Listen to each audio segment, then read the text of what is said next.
All right. We are up and running. Got the right microphone, I hope, right settings. Hopefully that's working. So, good afternoon. Okay. Only 3 minutes after 12. I think that actually is moving us forward a little bit. Good, good. People apparently took the very gentle tochacha, the very gentle rebuke of starting on time last week, and it modified their schedule by 2 minutes, and that's an improvement. So we are continuing today with everybody's favorite section of the Torah, the details of the Mishkan. Oh, yay. Oh, yay. Like, wait a minute. Didn't we read about these 2 weeks ago? And yes, we did. But now we have to actually do it. So we get the classic model of tell you what you're going to do, make sure you do it, and then tell you what you did. And that's what the Torah does. And we're going through some more detail. And in the process, we are going to take a massive detour. We're going to take a massive detour for a couple reasons. One, because there's a very interesting set of teachings around one very innocuous phrase. And two, that set of teachings happens to be perfectly timed for a much broader discussion that is currently happening in the Jewish world, which you may or may not be aware of, but I would like to bring to your attention anyway. So when the rabbi likes something, you get a lesson. All right, page 552. We are in Parashat Vayakhel, and I'm looking for a reader. 552, chapter 35 of the book of Exodus. 35. Yep. Thanks. Moses then convoked the whole Israelite community and said to them. I really love that word, convoked. He got a group together, okay? Even down here in the comments, they say convene. Exactly. Convoke. So, brief aside, before we continue, this isn't anywhere in the commentaries or anywhere in the Midrash. You have to understand most modern translations vacillate between two opposing theories of how you make your translation. One is you make it as simple as possible so that everyone knows what it means, which usually means you have boiled it down to the point where there's no flavor left and no texture, and that's completely fallacious.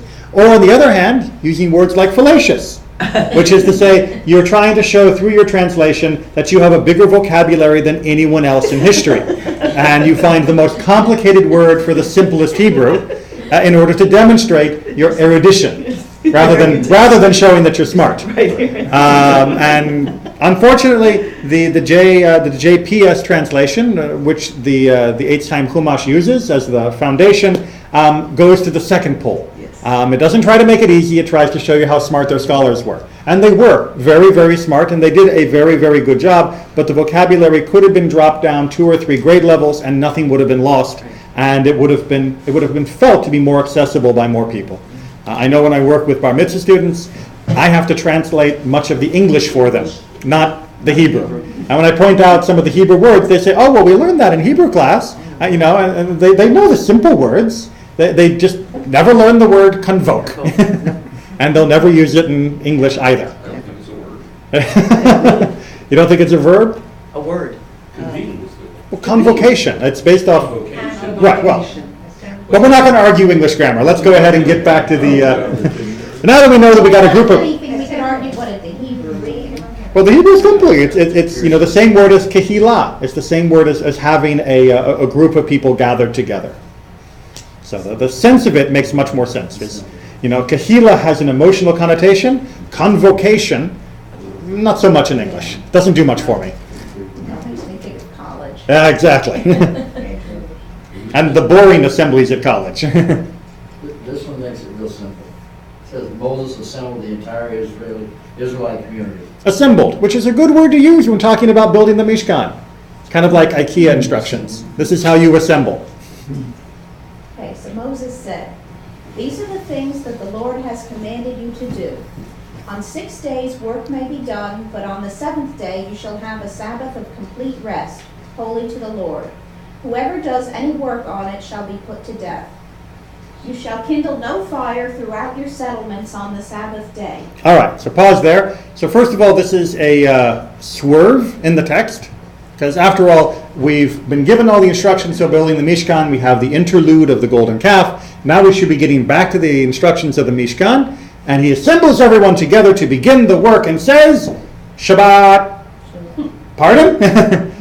This is, by the way, this juxtaposition of Shabbat with the work of the Mishkan is the precise moment in the Torah out of which the sages have learned all of the specific labors that are prohibited on Shabbat. It's because of this juxtaposition. Because as the rabbis read, and I believe very astutely, the only reason why this interruption would happen in this way is to point out that the work we're about to describe couldn't take place on Shabbat. And if the work that we're about to describe couldn't take place on Shabbat for the purposes of building the Mishkan, all the more so, kal v'chomer, it shouldn't take place for any mundane purpose. And therefore, these labors are prohibited on Shabbat. So if you want to know what is prohibited on Shabbat, keep reading. Oh, sorry. A question about what life was like for the Israelites at this time. The concept of work. They're not farming. They're not doing all the normal things that a family or community would do. They're basically wandering and God is providing for them. Yes and no. So that is to say, yes, God is providing, and yes, they don't have a need for many other things, but that doesn't mean they were just traveling with what was on their back.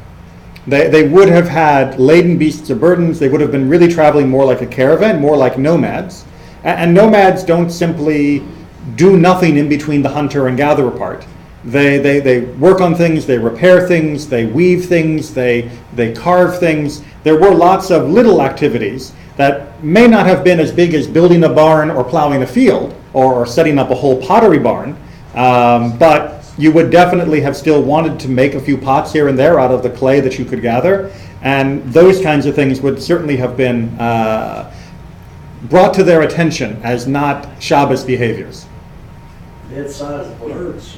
And they had sizable herds. Yeah, they got quite a bit of stuff. In fact, they got enough stuff to build a whole Mishkan. So, but you're right. It wasn't as intense an interruption of as massive of work schedules as the later sedentary population would have. You know, once you got a farm going, or even a good-sized garden, right, Jerry? It needs constant work, and the draw to work on Shabbos would have been much more powerful once they settle the land, which is why it's good to build the habit now in order to make it better for later.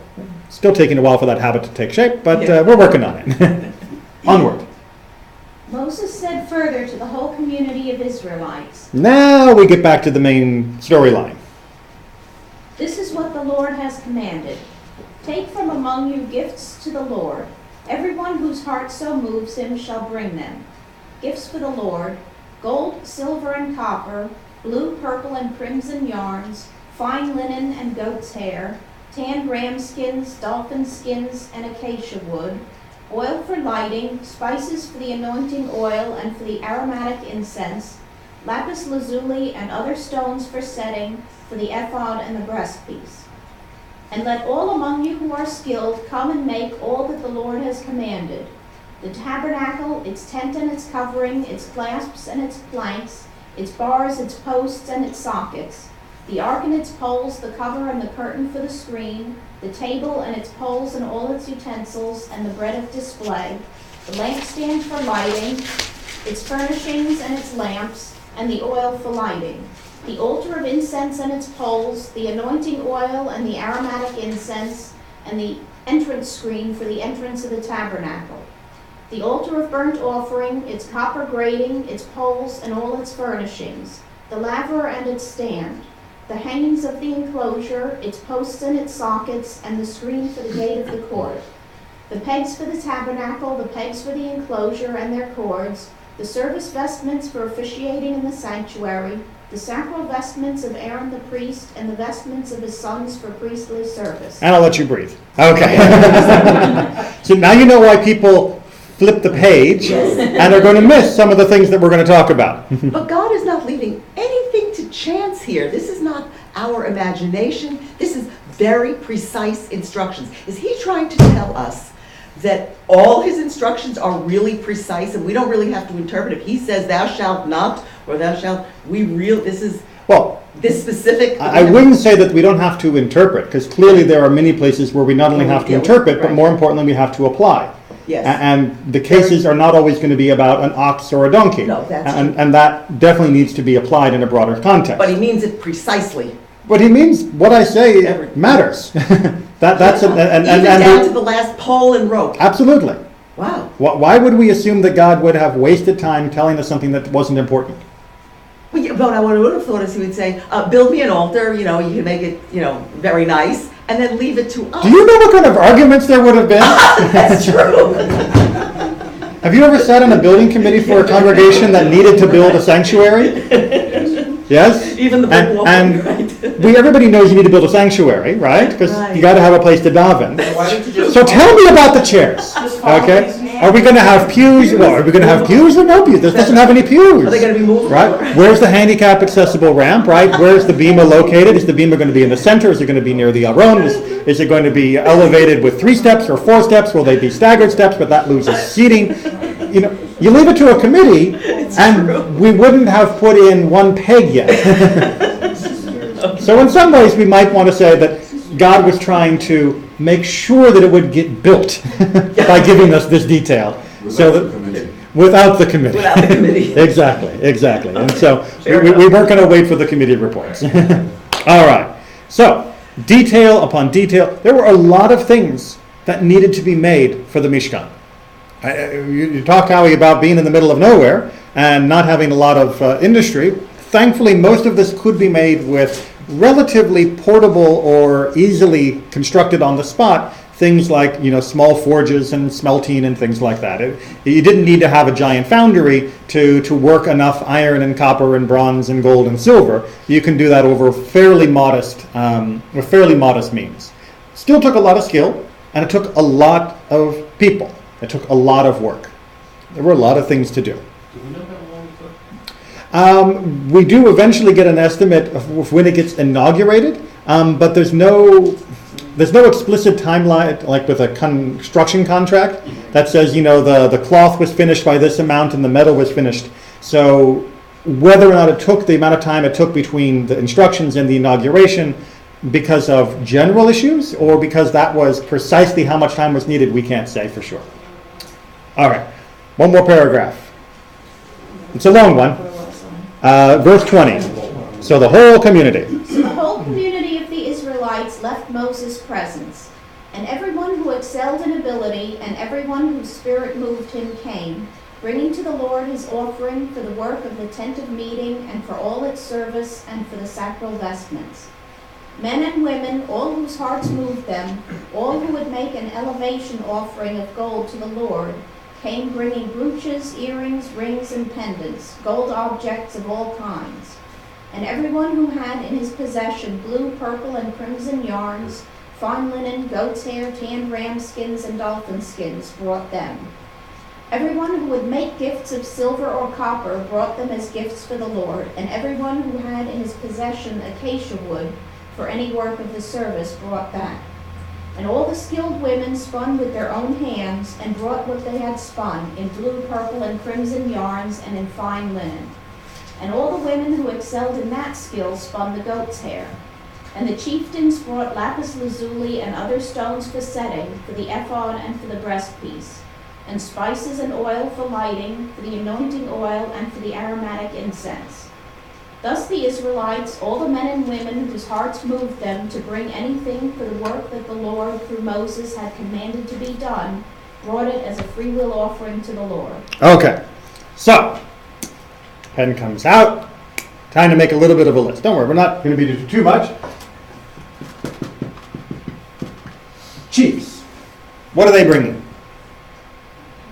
Stones, oil, spices. Oil, spices,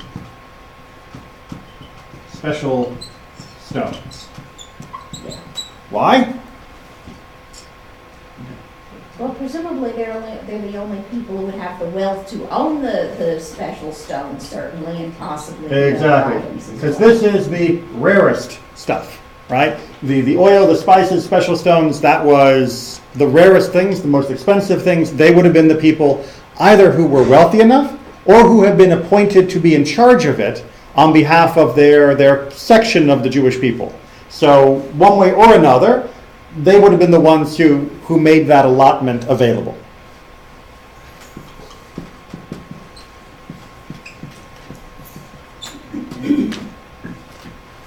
What do they bring in?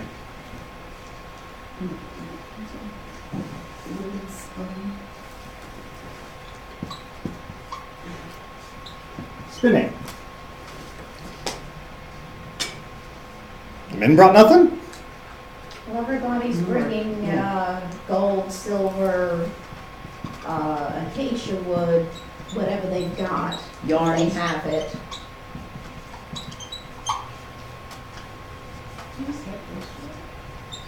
Raw materials. Right. Right? The raw materials are being listed as being brought by everyone, right? As being donated by everyone. The worked materials, women are mentioned as bringing spinning.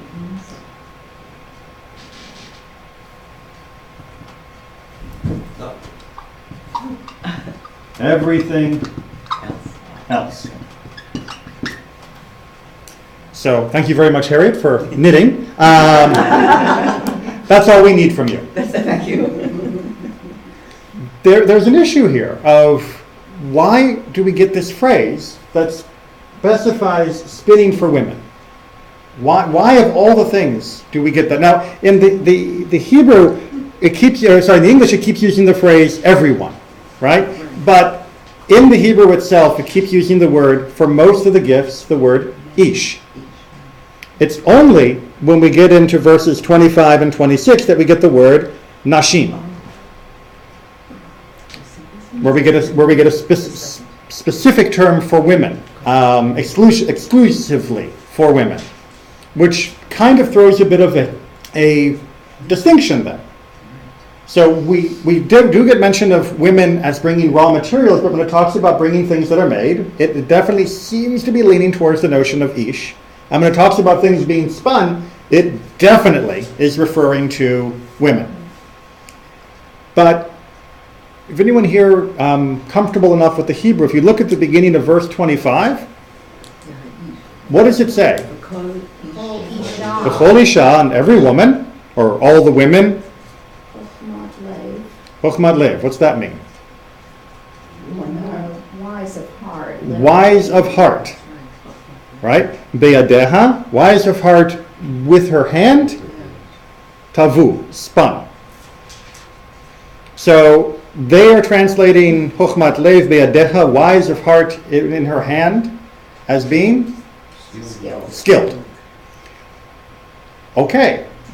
Hold that original topic as we look at some other ways of reading this phrase.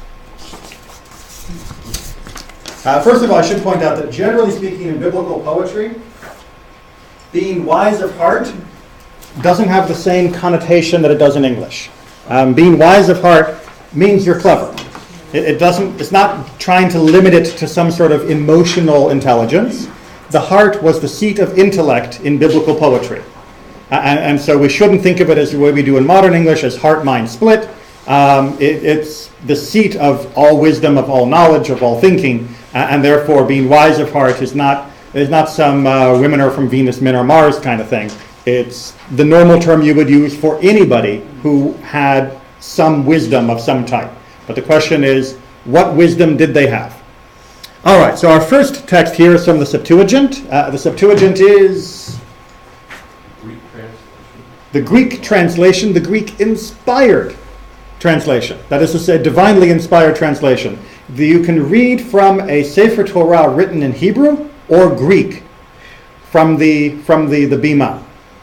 You can say a bracha over a Greek Sefer Torah, but it has to be a scroll, not a book, a scroll. Yeah, no one does it anymore. It's okay. What? It's written in Greek letters. Yes, I know. It's one of those really, really wacky halachot that no one has ever commissioned a Greek Torah, because if you're going to write a Torah, you might as well write it in Hebrew nowadays. But in the ancient world, the Septuagint was the language that most people outside the land of Israel also knew, and the Septuagint was considered to have been written with divine inspiration. And therefore to read from it was as good as reading from the Torah. This only counts for the first 5 books of the Septuagint, by the way. The rest of the Bible does not have that traditional Geshpunka within the eyes of tradition. But the first 5 books were considered to have been divinely inspired. The story of the Septuagint is that Alexander commissioned a translation of the Torah, and so he took 70 scholars and he put them in 70 rooms, and he said, each of you go write a copy and then we'll bring them together and see what's the right translation. And they all came back with identical translations. And so, clearly this was the right translation that God wanted. It's the last time 70 Jews agreed about anything. And therefore the Septuagint became considered a holy version of the Bible. It's the only translation ever in all of history that's considered to actually be sacred enough to be read from the Bima. Yeah. Don't run out and buy a copy of it. No. There's not a big, resale value because you're not going to find any shul where anybody could chant the Greek. And personally, I find the Hebrew much prettier. All right, so when we get to a Septuagint translation of a text, it makes a difference because it's coming with a much higher standard. Now, unfortunately, this is an English translation of a Greek, so you're going to have to take that with a bit of a grain of salt. All right, volunteer. And every woman skilled in her heart to spin with her hands brought spun articles, the blue and purple and scarlet and fine linen. Okay, so the Septuagint actually translates it very similarly to our own. It keeps in the idea of skill with the heart a little bit more clearly, but it's definitely making the spin with her hands as a dependent clause, right? It's saying that what's the wisdom that we're talking about? For these particular women, it happens to be the wisdom, the skill of spinning. But it doesn't make the spinning synonymous with her wisdom. It makes it a type of wisdom. You see the difference? For every woman who is wise, that is to say she knows how to spin. That's one sentence. Or to say every woman who is wise in the ways of spinning, that's a different sentence. What's the difference between them? Not every woman, single woman, would be bringing the linen. Not every single woman would be bringing then. Only those who were good at spinning. Only those who would be good at spinning. And while I might be very good at knitting, I might not be so bright. Very true. Not that I would say that. As a hypothetical I'm example. very, exactly. very good at knitting. Example. But what about that other phrase, every woman who was wise? That is to say she was good at spinning.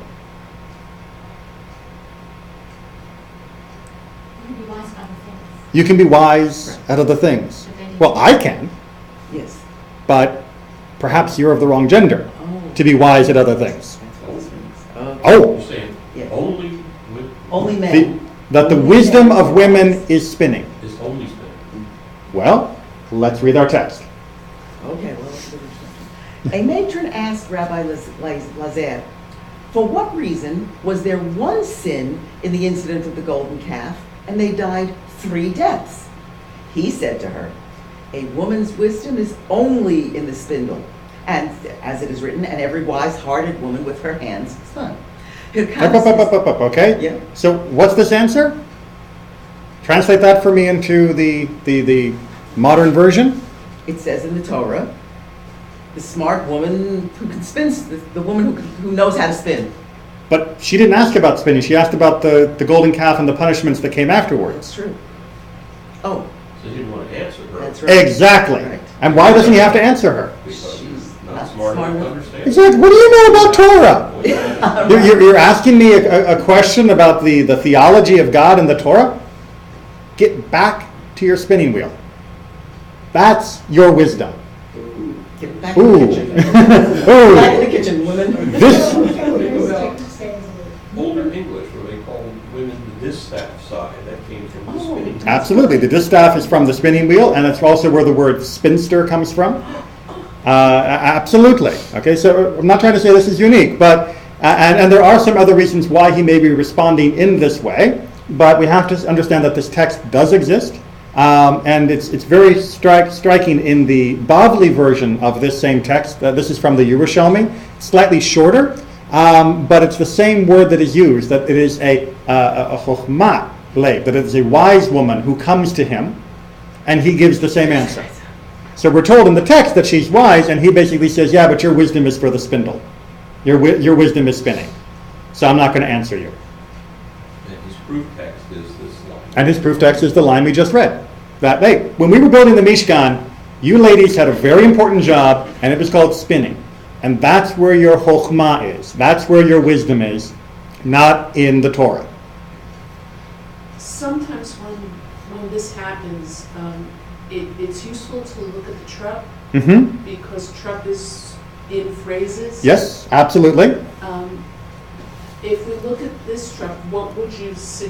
Which So if you look, translation is in favor?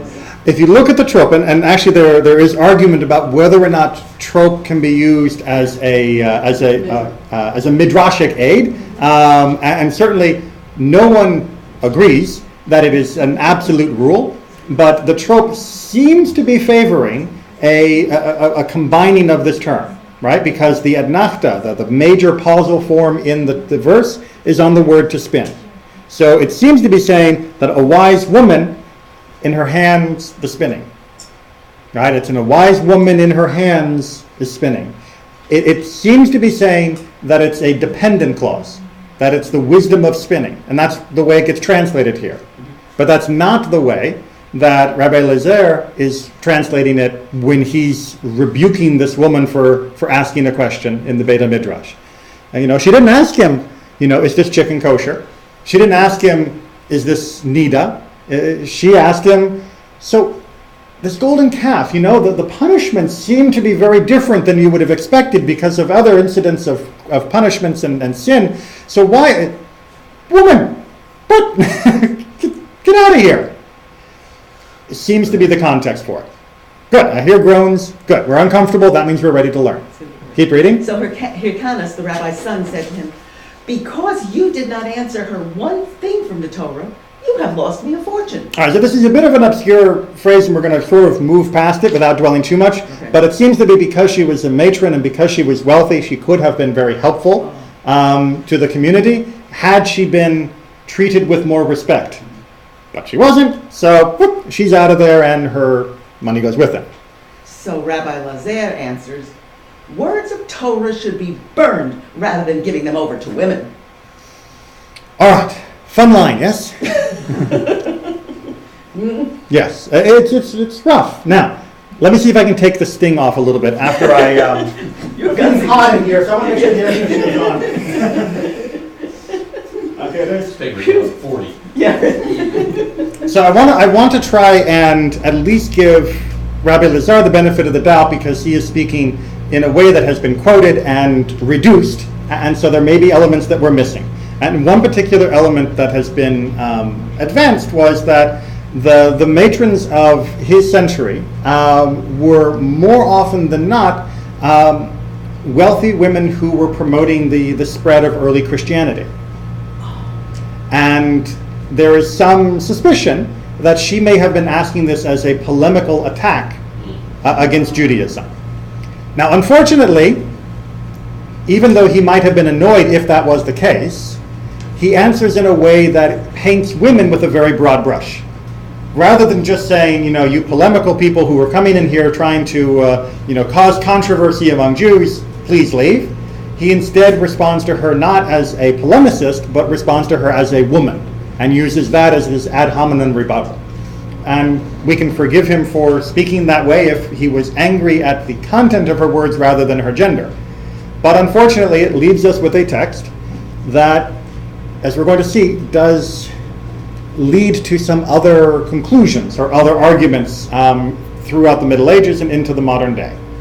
All right, so what was the role of women in ancient Judaism? In biblical and Tanaic, the Judaism of the Second Temple, of the Mishnah, of the Talmud. Were women equal to men? That's a loaded question. They didn't have the same duties. They didn't have the same function. Didn't have the same functions. Separate but equal. Well, equality wasn't really an It wasn't issue, an issue. because that wasn't a term that was used. In terms of being equal children of God, everybody would have agreed absolutely. In terms of having an equal soul, everyone would have agreed absolutely. In terms of having equal responsibilities, read the next text.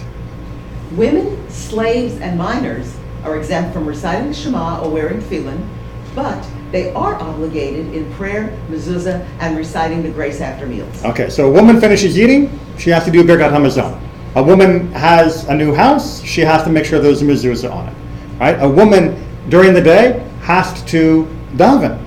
She has to do the Amidah. There's arguments about whether she has to do all three or whether she just does one, but that's later layers of argumentation. But the fact that she has to daven at some point during the day, everyone agrees. But the Shema and wearing tefillin, a woman is not obligated from doing. She is exempt. Why those versus the others? Was that the time-bound ones? Time-bound positive commandments. Right, if the baby is crying, you can't say, be quiet, infant, I gotta put on tefillin. Okay, so we've talked about this before, but for the benefit of those who may or may not have been here, in the ancient world, a woman's time was not considered her own. Right? She was, don't take this word the wrong way, she was subservient, not submissive, subservient to the orders of the males in her household. Right? There was a hierarchy of men that she had to listen to their instructions first before she could do other things. And because of that, women, slaves, and children were not obligated for mitzvot that were positive commandments, meaning it was something you had to do at a time, at a specific moment. Because how could she know that she would be available to do it when the time to do it was upon her? Because she might be fulfilling the duties of her husband or her father. Make sense? Right? That was the social structure that dictated that alignment of responsibilities. And it was done essentially in order not to overburden her or place her in a place of conflict with her household. So that she wouldn't say to her husband, I can't, do whatever you're asking me right now because I'm in the middle of saying the Shema. And you don't have a fight, but meant to align the relationships so that there would be a clearer chain of command. Now we can argue much, much more later about whether or not that system was good, but it is not an inherent system. It was a system of their societal structure. It is not necessarily a system that was ordained. But it does seem a little bit parallel to God giving specific instructions again about building the Mishkan. To avoid arguments, here's very clearly defined roles or defined way to build it, and it maybe make more shulam bayit, peace in the house. Maybe, and by extension, we have to see also from our text, this is from the Mechilta, the very early strain of Midrash, why it is that this would even need to be spelled out. Okay, so keep reading. So that the Torah of the Lord be in your mouth, and that's from Exodus. Why was this said? Because it says, this should be a sign upon your arm. I would have assumed that women are included, and this would make sense, since mezuzah is a positive commandment, and tefillin is a positive commandment. If we assume that women it should be partake or participate. Women participate in the mitzvah of mezuzah. Shouldn't we also assume that women are part of the mitzvah of tefillin? Thus, but make sure we got the logical hypothesis that's going to be shot down by this verse, right? If women have to do a mezuzah, which is a positive commandment, why wouldn't women also have to do tefillin, which is a positive commandment? And the proof text that comes to rebut that position. Thus the verse comes to teach us, so that the Torah of the Lord be in your mouth. I am only referring to someone who is obligated to learn Torah. From here they said, all are obligated to tefillin except for women and slaves. All right, so since, based upon that verse, only men are obligated to learn Torah, if you're not obligated to learn Torah, then you're not obligated to wear tefillin. How are we doing so far on the logic here? Yeah, not so good. Not so good? Okay. Well, what logic? Well, this is standard midrashic logic of finding parallel texts and parallel ideas and using an understanding of one to inform the other. But since the tefillin contain the verses from the Torah and the mezuzah pretty much contains the same kind of thing, how can you be obligated to mezuzah and not the tefillin? The logic fails. Okay. The logic is not self-evident. I'd rather use than fails. Okay. Okay? But part of the uncomfortableness that I'm feeling in the room is perhaps, what do we make of this word exempt? When it says that women are exempt from wearing tefillin, what does that mean? They don't have to. Means they don't have to. Okay? That's what exempt means. Right? For example, when somebody has lost an immediate relative and they are obligated to take care of that person from the point when they have died until they have been buried, they are exempt from a whole host of other mitzvot, among which is wearing tefillin, but they are exempt from many mitzvot because their primary obligation is taking care of the deceased. Now, does that mean that because they're exempt that they can't do the others? Well, there's argument about that depending upon whether or not the deceased is being taken care of by others or not. But the basic idea is, well, kind of, sort of, maybe. Exempt means you don't have to. But can you do if you want? Well, let's have an example. Would that be Michal. Mhm. Michal, daughter of Cushi, used to wear tefillin, and the sages didn't object. Jonah's wife used to come to Jerusalem for the holidays, and the sages didn't object. Okay, so we do have within the Talmud itself an example of a woman who wore tefillin. We also, of course, have more homiletically examples such as Rashi's daughters, who are said to have worn tefillin, but the attribution of that is a little bit shakier, whereas this is in the Talmud, which is why I'm bringing it rather than something about Rashi's daughter. They didn't object. She can wear tefillin because she's only exempt. And exempt is different than prohibited. There are two T's? No, One T? you got it. Prohibited. That's good enough. Okay, if you can read my writing, then it's okay. Okay, prohibited. But exempt is different than prohibited, and they say explicitly, this woman wore it, and the sages did not object.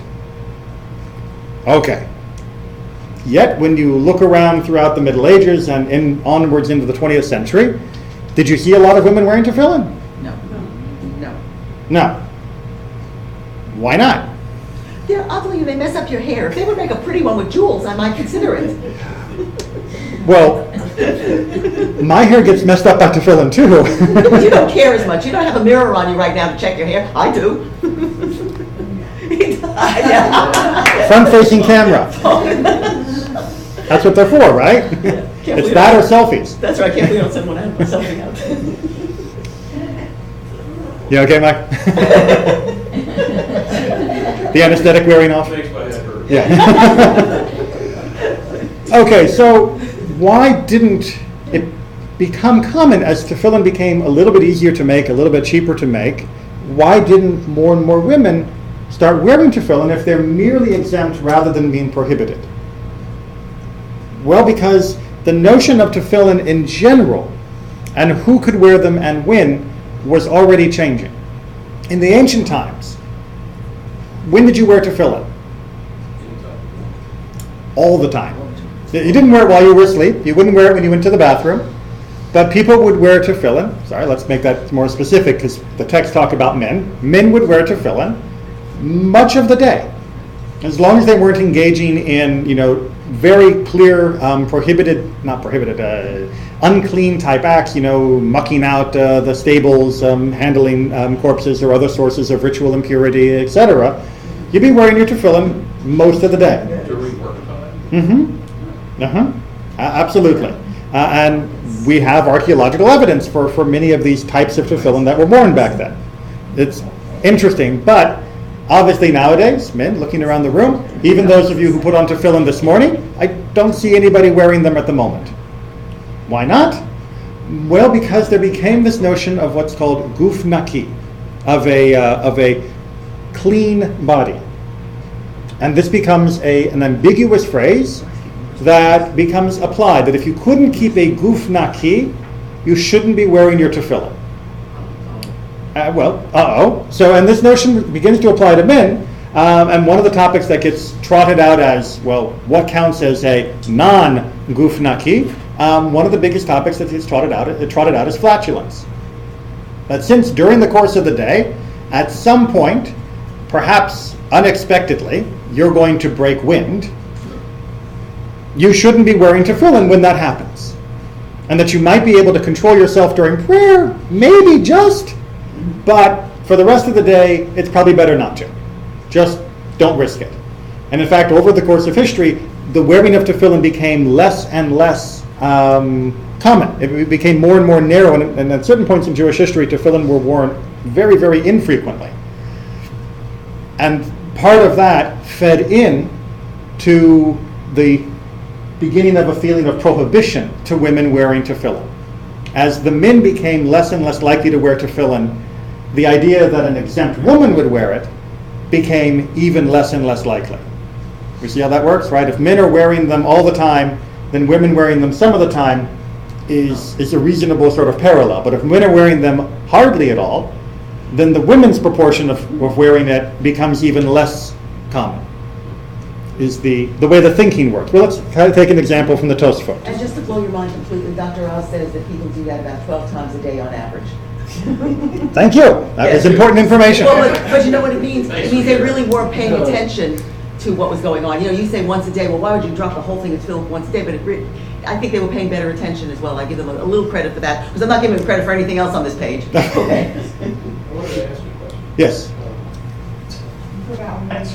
I'm sorry. But since she dropped that bit of wisdom, It blew your mind. You never know what you're going to learn. Okay. All right, sorry about If that. it comes back to you, let us know. Okay. Oh. If you're going to wear tefillin during the day while you're working, do they have a special kind of tefillin that you wore? Something that would wrap tighter or like a hat or something? There are some archaeological evidence of a little more variety of tefillin construction, but and they did often tend to be smaller than our current tefillin. And the current tefillin don't have to be the size they are. It's just easier to make them that size because bigger they are, the easier it is to write, and the easier it is to actually shape the bite, the leather. But they would have worn them well-fitting. You know, some of the biggest problems for modern day tefillin wearing is that most people don't fit their tefillin very well. And so if it's not snug around your head, it's easy for it to fall off or be jostled and continually annoying you. Well, what about the ones on your hand? That would really get in the way of working, wouldn't it? What about the one in your hand? Well, the hand wraps of the tefillin are minhag. You say the blessing on the tefillin, not when you get to your hand. You say the blessing on the tefillin before you tie it to your arm. Everything we do from here down, after it's been secured properly up here, is minhag. And that's why between the Sephardim and the Ashkenazim, and between Hasidic groups and non-Hasidic groups, there's a huge variety of what happens between here and here. Because it's not halakha of what happens between here and here. So the idea of tying your tefillin off up here and wrapping it at the upper arm and leaving your lower arm free is perfectly possible. Okay. A little bit lost. If the reason why women, it became more enforced that it's not popular for women to wear tefillin, Well put. is because men stopped wearing them throughout the day, which I'm assuming, Out of a danger of not being gufnaki, right? Which I'm assuming meant except in the morning. For davening, they were exactly. praying. Exactly. And much like we continue with our current custom. Why? It sounds to me as though society was saying something in addition, because why couldn't society have gone, anyone who is praying in the morning has to wear tefillin? There seems to be a little added value to the conclusion of moving from exempt to prohibited. That even if we had, that men wore it, let's just use a random number, 90%, and women were at 5%. What you're saying is logically, if you cut 90% down to 5% for men, why should the women also, their probability move down not to 5%, but to negative 5%, meaning prohibited? Because if men can do it for 5% of the time, why would you think women couldn't? No. No? You're not? What I mean is, it matters what that 5% of the time is. I mean, if it's for prayer Yes. and focus. Good. We have text coming to help you with that. Okay? So, but the basic idea of just because you've moved it down doesn't automatically preclude this, depending upon why you moved it down and what's taking place when you still do it. This maybe should stay intact, unless there is a parallel concern that's going to put women in a different category altogether. Next Should I read text. the first one? It would seem, yes. It would seem that the explanation for the position that women are not permitted is because tefillin require a guf naki, and women are not zealous enough to be careful about this. Okay? So the Tosafot introduced a notion that began to become popular in the Middle Ages and continued on, that women are less capable in terms of their attentiveness of maintaining the rigorous purity that is required while wearing tefillin. And again, we're not talking about being, an unclean body all the time. We're talking about specifically while wearing tefillin. That a man, because he is obligated, and a man, because he is zealous in the commandments, goes this argument, will be scrupulous to make sure that nothing untoward happens while they are on his body. Whereas a woman, because she's not required and therefore is taking this on more voluntarily, may not be as punctilious in making sure it happens. Let me ask you this. One neighbor kid comes by and says, "I'd like to clean your lawn because I want to do a good deed today." Another neighbor kid comes by and says, "I'd like to clean your lawn, and if I do so, please pay me $20. Who do you expect will clean the lawn better? $20. That's the logic here. I'm not saying it's that the logic is correct, but the logic is that if you're commanded, if you're required, if there is a penalty if you fail to do it right, then you are assumed to be doing it more carefully and correctly. Whereas if you're just doing it because you want to do it, even if the want to do it is for a good reason, you may slip. So because the idea that men shouldn't wear tefillin too often because it was almost dangerous to wear them, lest something happen, then women who were only exempt from before, and therefore could, if they kind of wanted to, were dropped into prohibited, lest something bad happens because they may not be careful. But we have a retort to that on behalf of men that I think applies for women as well. Sorry, why don't the sages bring Nida as an issue? Why don't the sages bring Nida as an issue? If you're talking about guf naki. Because that's a temporary issue of purity. The same way that being a balkare for a man, a balkore is also a temporary ritual impurity. And not a balkare, that's a Torah reader. Balkore, it's a slightly different circumstance. In fact, being one means you can't do the other. But that's more information than we need. That there are parallel issues to Nida for men that also apply. And if you use Nida as a reason why women couldn't, then there'd be whole scores of times when men couldn't as well. And then you'd have a man show up to service and he's like, "Why is he not putting on tefillin?" And that would be bad, is the implication. So Nida as a regular form of ritual impurity, which can also be regularly removed, wasn't the issue, at least on the surface. There are some later commentators who do go down that road, but that doesn't seem to have been the original idea. The original idea really seems to be our bodily control during the moment of wearing tefillin, not our bodily state through the overall flow. Okay. I would have thought that if the concern is not being zealous enough, Mm-hmm. that in making the decision to take on a non-commanded obligation, the lack of zealotry might be that you might not do it every day, every time you're supposed. Right. That you took on the. Supposed to do. But when you're doing You it, can't do a little kashrut. In other words, No.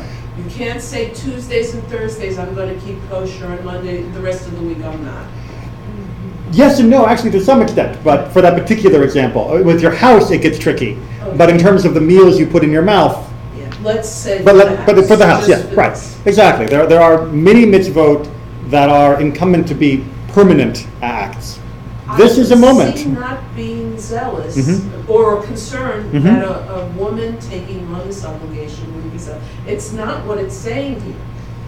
What it's saying here is that they're worried about something happening that she won't be Well, zealous. read the next text for me. This, Shouldn't have been mean to do that. This refers to a person who wears tefillin all day, as is the mitzvah, lest he forget he is wearing them and he act inappropriately. During prayer, however, there isn't a person wicked enough that he can't be trusted with tefillin. Right, so understand, and I know that, and we're going to see a lot of this on the back page, that we hear a lot of rhetoric that is explicitly and blatantly anti-women. And it's very tempting to read all of the classical sources in that same vein. That there is something more here than just women shouldn't because men don't have to either because of this problem.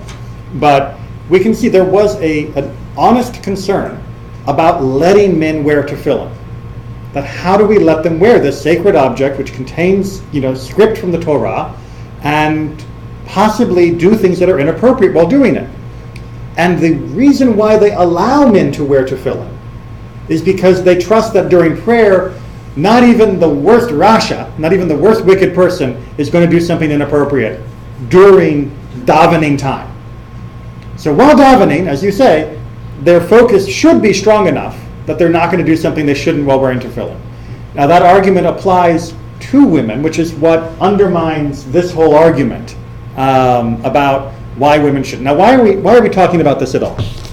Why did I bring this up? Because I'm looking at our time here. So we're going to skip the Rav Hai Gaon. Read it on your own. It's a very interesting piece that talks about we're only worried about this issue anyway because of a time of persecution when people used to think that the tefillin would protect them from danger, but that only counted for a small proportion of the people. With that aside, why are we talking about women and tefillin today? Anyone been keeping up with the Jewish press lately? Dun, dun, dun. 2 modern Orthodox yeshivot have allowed students, female students, if they wish, to wear tefillin during davening. And apparently you didn't understand, but the world ended. Yeah. Okay? Two modern Orthodox yeshivot have said that if women, during the women's prayer service, right, we're not talking about mixed davening or anything here, God forbid, but during the women's thing, if they want to wear tefillin, they can. They're not encouraging it. They're not doing classes on it. But if a woman, a girl, teenager, wants to wear tefillin during their prayer session, the school is not going to expel her for that. This is different from the partnership minyanim. It's different, but the reaction is related. So it's different in the sense that it's talking about something that is treated as a straight-up prohibition by many communities. Although, as we saw, it was really what was more of an exemption. And the reaction to it is actually being bundled with the reaction to partnership minyanim. Now, partnership minyanim is a way for Orthodox communities to have women participate in non-liturgically obligatory sections of the davening. To lead them.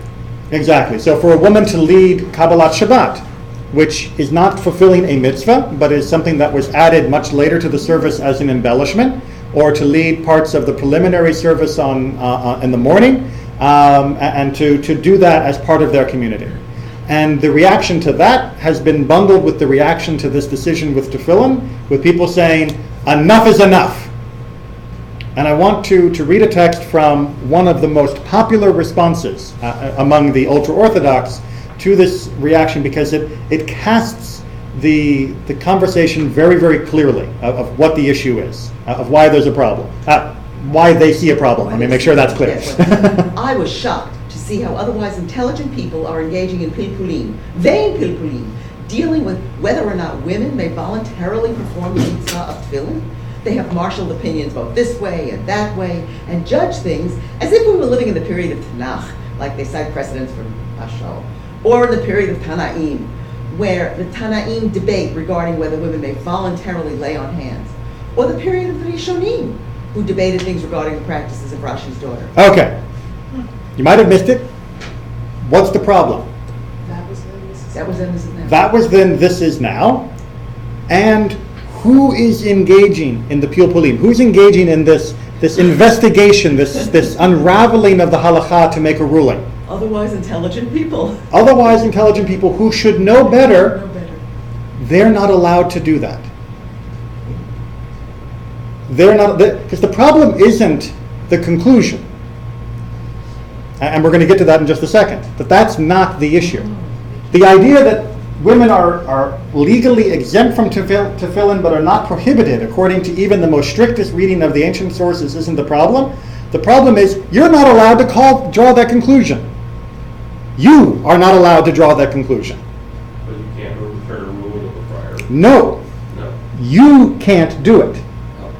Because you're- And your local synagogue rabbi can't do it. And the head of the yeshiva for this girls' school can't do it.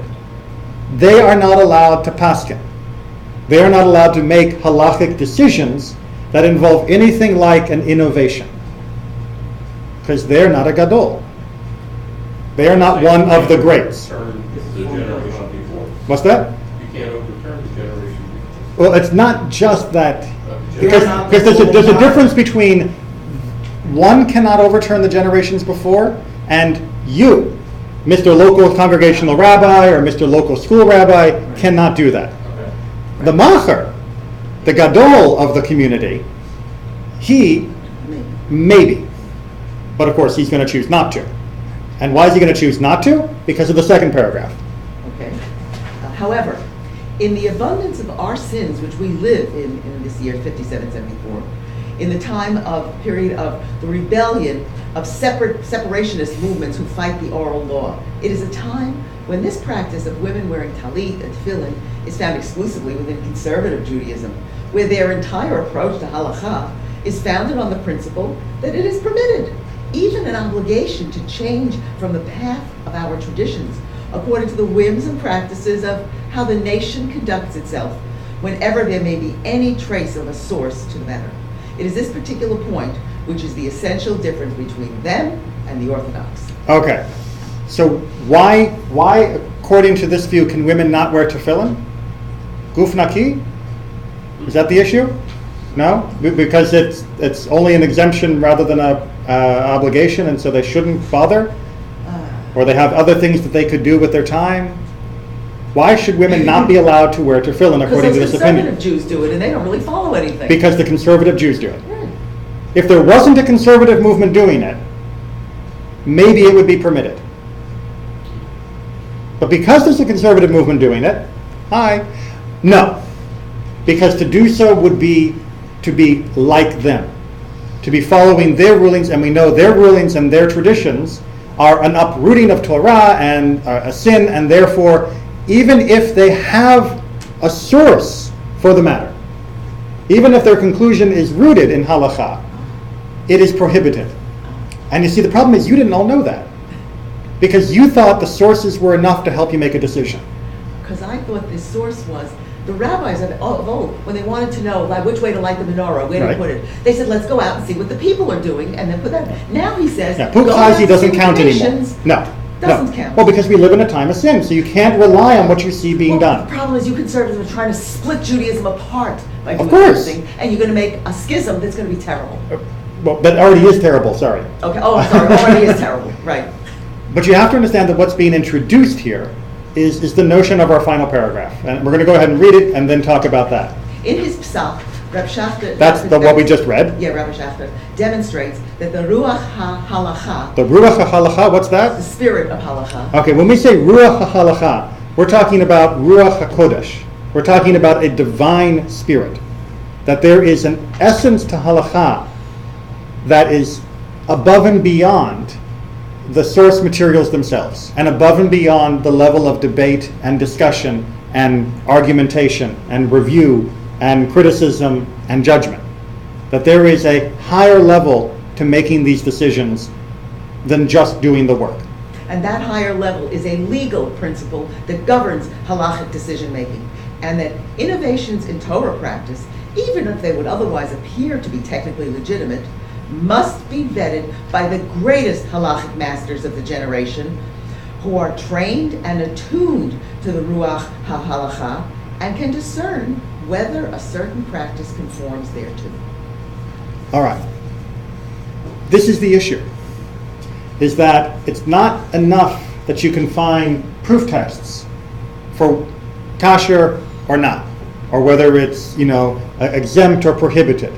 You can marshal all the proof texts you like. You can marshal all the evidence from Torah, all the evidence from Mishnah, all the evidence from the Talmud, all the evidence from the Rishonim, the Achronim, everything up to today.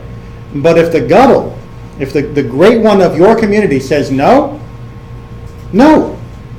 Because he has special insight that all those sources you may think point one way actually shouldn't point that way because right now it's not the right way to go.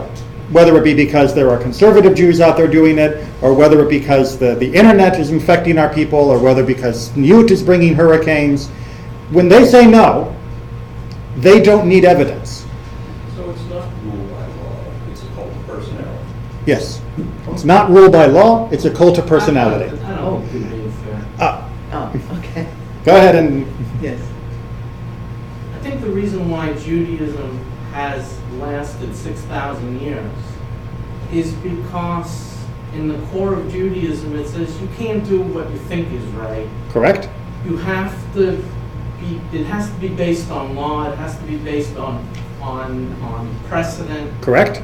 and you can't just do what feels right. Exactly. Which is why I can't say that pig is kosher. Absolutely. No matter how much I may think bacon would be tasty, I can't say it's kosher.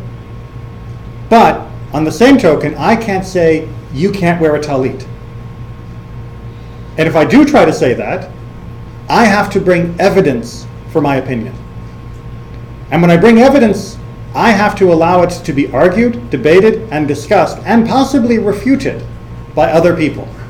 That is what has made Judaism survive. And that process is meant to be slow, and it's meant to allow for adaptation and for innovation and change and a push and a pull.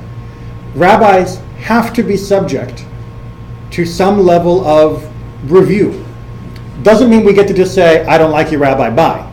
That's not the respectful attitude towards people that may know more than we know. And Judaism does advocate that we recognize some people know more than we know about especially these topics. The same way I would go to a doctor when I'm sick. But that doctor has to be able to show me, if I ask, where in my test results does it say that I have that illness? And where have you gotten information that says the treatment you prescribed will help with that illness? And if not, then it's maybe a knowledgeable one, but it's essentially a witch doctor. If he can't explain to me, or refuses to explain to me, how he arrived at his conclusion and why his conclusion is best for me, but I should trust him simply because he has the word doctor in front of his name, there's a problem. And it's not how Judaism has survived. I mean, we've seen, and everybody here is a regular in this class, we have seen so many issues that have been debated, this side, that side, upside, downside, back and forth across the generations. This new spirit, this new ruach, is a spirit against that. It's a spirit that has said argumentation itself has become a problem, has become a cancer within the Jewish people. And you're not qualified to engage in this discussion. I'm not saying you, I'm saying that's what they're saying. I know, but I know of too many Orthodox rabbis Mhm. that we have studied with, that we have great respect for, and who are unbelievable in their knowledge, who have said partnership minyanim is a total mistake, Mhm. and it's not halakhic, and it's a terrible movement within our community, and they're Exactly. very concerned about it. Not for, unlogical reasons, or, it's, he can point to places where he says, you absolutely are not permitted to do this. Permitted to, Well, the appropriate role of women in leading services, or becoming rabbis, or wearing right. tefillin. And yet there are sources, and that's why this argument has gone to another level. There are sources which the Partnership Minyanim movement has rallied, has found, that do say for certain sections of the service, even without the innovations of the heretical conservative movement, even without us, that do say that there are certain parts of the service where we are not saying amen to an obligatory section, but you are simply in partnership with someone, which is what the early parts of the service are, or Kabbalat Shabbat And are. it sounds like to me. And their argument here is not, you've got your sources, I've got my sources, let's argue about them, let's argue about what's the best. It's, I don't care what sources you have. You're not qualified to bring sources. It doesn't matter what the tradition said, it doesn't matter what has been written, it doesn't matter even if there is something in Torah, Mishnah, or Talmud. If I, who am the great of your generation, say no, there is no argument against that. That's not the argument that I've heard. Correct, and that's because the argument has now reached that stage, which is why this has blown up in the last few weeks, because the people who were getting the no said, but we've got text, we've got sources that say it's okay. How's that different in Germany in the 1800s, where the whole conservative reform movement? Exactly, well, actually conservative began in America, Right. but you're absolutely right, it's not different, and that's part of the argument against it. One of the larger points in all of these articles, and I do recommend you to read them all in their entirety, one of the points they raise is, look, the early reformers, they found sources that said it's fine to pray in German. And you know what? That looks right. Yes, the sources do say that, they were right. But look where they went with it. So therefore, it's prohibited to pray in German. That's not the right response. To say that you shouldn't do what the sources say you can do, because I don't like what happened 10 steps down the road, is disingenuous to the sources. Argue with me, fight with me, convince me, persuade me. Don't just say no, because if you make halakha a black box, then you have made a priestly class which no longer is answerable to their communities. So you're absolutely right that there is a big issue here of people, whether it be partnership minyarim, whether it be women wearing tefillin, whether it be the patrilineal descent being decided by the reform movement. There are big issues of people making decisions that not everyone agrees with. Patrilineal being one that I don't agree with. But we don't just say, you're not qualified to be part of the conversation, so please sit at the back of the room and I'll tell you what to do. We say, if you bring sources to me, we will look at those sources and we will discuss them and debate them, and we may come away from that with a different conclusion than each other, but we'll still be part of the same process. I think you just said it, that last word, to me, Mhm. is what all of this is all about. Correct. And that's process. Correct. I believe in my heart, and maybe I'm crazy, or my heart is not telling the truth, that all of this, including the apparent closed Mhm. reaction Right. of certain rabbis, is part of a process that is very slow and will eventually lead to dealing with these problems in a more open way. I think it has to go through this. Well, we've been going through it in stages for the last 200 years. Ever since Napoleon kicked down the ghetto walls, we've been going through this. Absolutely. But never before has the process involved a ruach for the correct interpretation.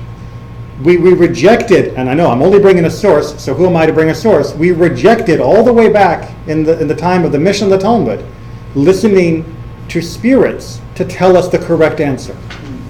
Because spirits can't show up for a debate. But we didn't reject saying, well, because there's a women's movement Mhm. and women are the equal of men, that we should now make these decisions. We should now make these Mhm. changes. Now is the time. I'm not so comfortable with that. Right? And the same way that I'm not comfortable with saying there's a women's movement, therefore we shouldn't make these decisions. See, it's only the text, and it's only debate and honest discussion among all who wish to participate that allows for the discussion to at least somewhat rise above the clamoring noise of the contemporary moment.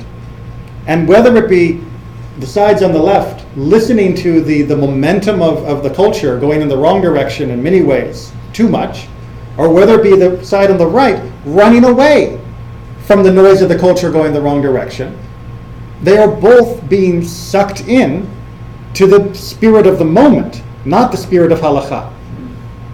Yes. And they're using external sources to make these decisions. And so it sounds like the conclusion we're coming to Mhm. is stop doing it that way Correct. and go back to doing it Bring your sources, in open a debate. Exactly. orderly process. Exactly. And I'm suggesting that this chaos is not a part of that process. And you know, in the long run, it may help us realize the beauty of halakha that did preserve our people for 2,000 years, where yes, we were not immune to the pressures of the societies around us, but they were not the primary reason for making the decision. You know, for an Orthodox rabbi to say the main reason we're going to say no is because the conservatives are doing it is not a halachic justification. And for a There's no Reform question. rabbi to say the main reason we're going to say yes is because we don't like the Orthodox is not a reason to do something. What's unfair is to have this Orthodox rabbi be the template for Orthodox rabbis, because Right. we've No. heard. Trust me, the only reason I brought this is because the various Orthodox online newspapers and such that I read have been clamoring behind this particular expression for the last 2 weeks. This is the most quoted response to the issues of partnership minyanim and to fill in for women at these Orthodox yeshivot. I didn't pick it at random as being the most extreme view. I picked it as the one who seemed to be supported by a broad section of the Orthodox who are online. Now, I know that there are Orthodox rabbis who hold very different opinions. It's Orthodox rabbis that are sanctioning women wearing tefillin or sanctioning partnership minyanim in some cases. And I know that some that are opposed to that are doing it on textual grounds. But what we have seen in the last, few years, but now expressed concretely, is a creeping adhesion to the personality of the person making the decision rather than the framework they're using to make that decision. And that's problematic. And that's problematic on any side of the spectrum. I mean, I disagree when my own colleagues do that as well. But it's something that has now, I believe, will broaden the gap between Jews around the world, because we will no longer have a shared tradition from which to argue, because we're told, don't show up with your research because you're not fit to sit at the table. I guess I look at it differently, because the argument that we hear being made from this Orthodox Mhm. rabbi is that you may consider that to be Jewish, Mhm. but it's not Orthodox. It's not modern Orthodoxy, Oh, because and that's- there is a. and that's fine. Because they self-define it. Well, no, but that's fine. But that's fine. The conservative movement defines what's conservative. The Orthodox define what's Orthodox. But what we don't have the right to do is to say someone or some group that legitimately tries to engage in the process of our ancestors as given by God, Agreed. and who bring legitimate sources and texts, are not Jewish. So you can say that's not part of what we do here, and that would change who we are in a way we don't want to change. But if it's a legitimate expression of the halakhic process using our tradition, fine for you in that building over there. And that's the part of the conversations that's missing. It's saying, I don't care what text you bring, I don't care how legitimate it looks, I don't care if you've got your logic laid out fine, because of circumstances at this moment, the magic voice in the sky tells me no. And there's no conversation with that. If there is a limited, finite number of people who are able to divine the Ruach HaHalacha, then it's no longer halakha. And that, That's what I said before, it's called personality, you know where that goes. and unfortunately, that's what I'm, to Paula, to say, that this may be part of working this out. I am hopeful, absolutely, because I believe that the power of the text will pull people back towards it, and that eventually Jews live because of the text. We live because of God's revelation.